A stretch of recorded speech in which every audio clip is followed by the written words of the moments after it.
Là, ici, on a une petite démonstration sur une double épaisseur en cuir. Là, c'est ce que je trouve très pratique, c'est en utilisation manuelle, hein, et c'est-à-dire que la machine n'est pas électrifiée ici, hein.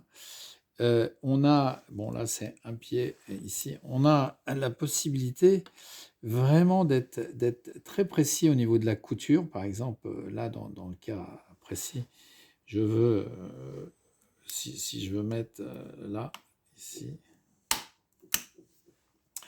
si je veux avoir une couture très précise, par exemple, je sais pas, vous faites un sac ou un bracelet de montre, il faut être précis, hein, on ne peut pas se permettre de faire. Et donc là, on a vraiment la possibilité de faire un très beau point. En plus, on peut, en fonction ici, euh, on, on peut régler la pression du pied, là, ici.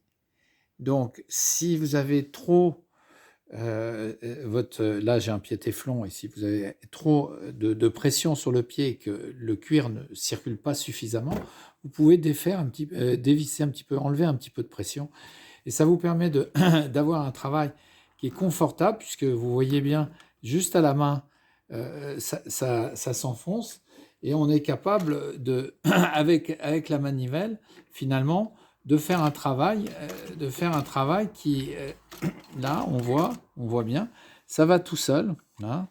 Les points se font tout seuls, et ça fait quelque chose de très très propre, hein. Si on regarde là maintenant, là, on regarde ici, j'enlève l'aiguille, voilà.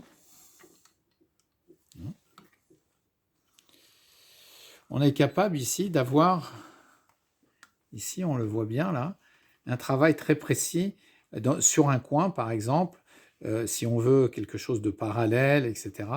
Et d'avoir une belle couture aussi bien devant que derrière.